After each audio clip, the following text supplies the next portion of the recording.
Hi everyone, this is Deneen with Shop Pumpkin Spice. I'm here today to share with you a tutorial on utilizing the print and cut feature on your Silhouette Cameo. This is my favorite feature that I've learned so far on the Cameo. It could be utilized for so many different things. This little image is Lucy with Valentine's from the scrapbookingmad.com website. I believe the artist's name is Cheryl Salsler. I might be saying that wrong.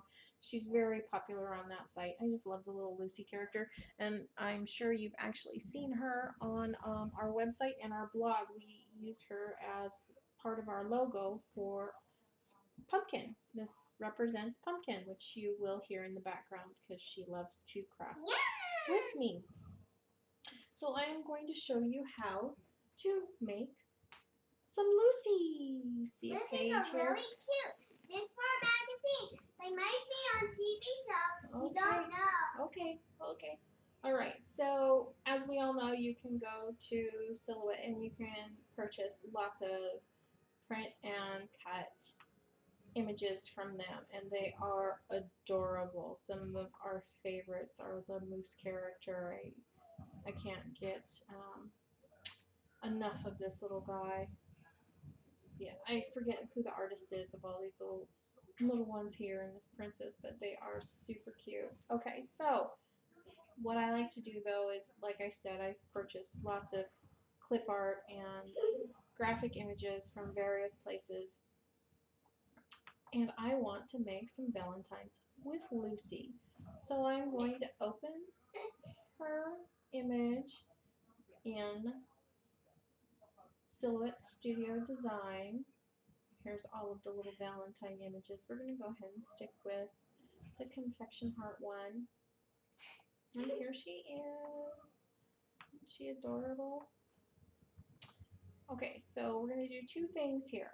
First, we're going to trace her to get her exact tracing.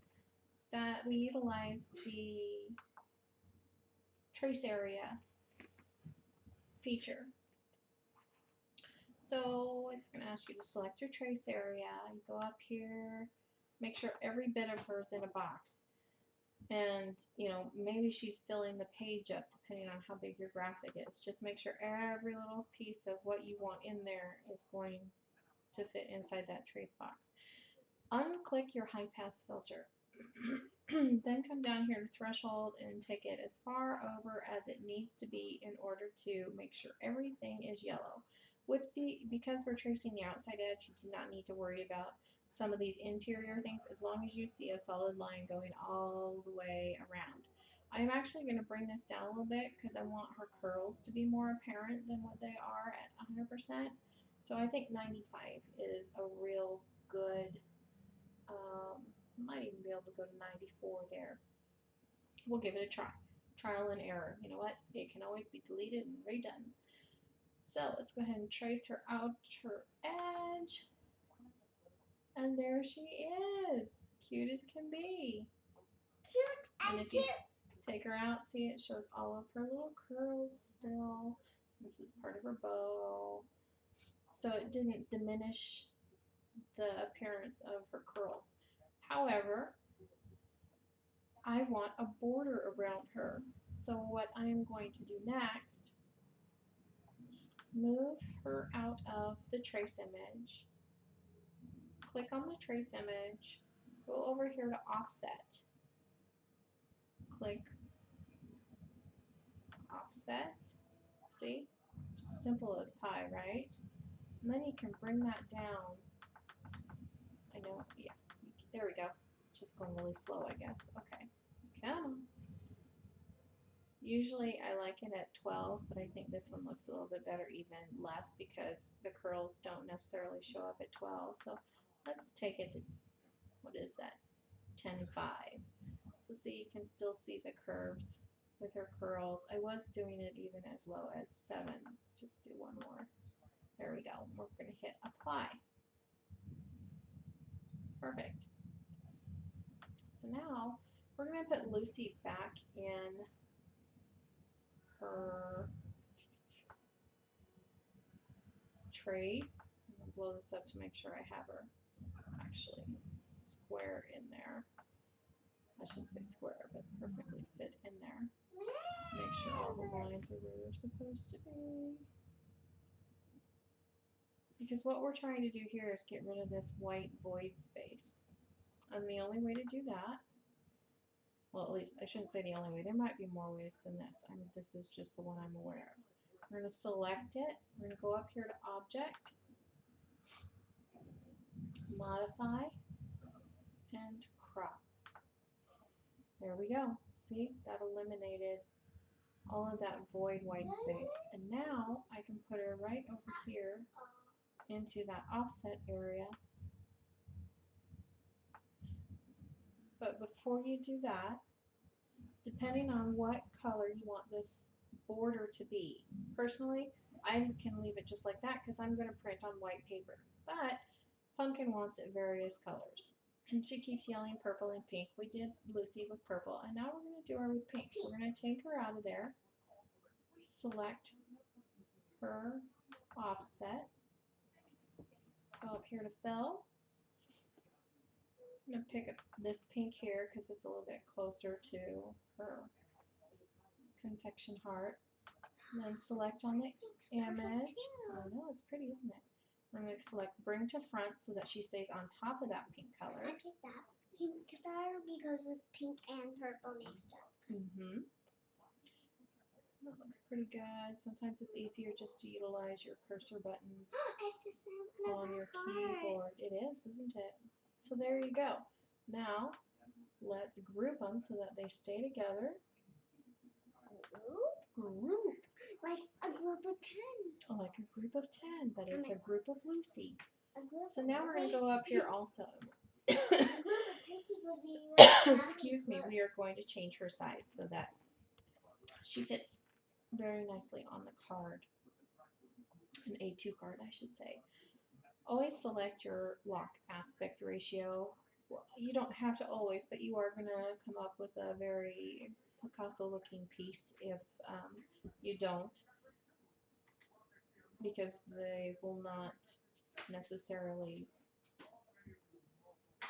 go in ratio, just like it says. So anyways, it's locked. We're going to bring this down to about 3.5. That way I know she's going to fit on a card whichever angle I want her to go in. Select apply. Now we're going to go up here to our mat size because I have a regular printer. I do not have a 12 by 12 printer, so, which is fine by me. Although it would be nice, I am perfectly happy with my little letter printer because I don't think I could justify a 12 by 12 right now.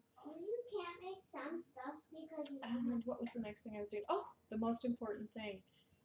Our registration marks. Okay, I can't tell you how many times I forget this. Make sure you click that button on.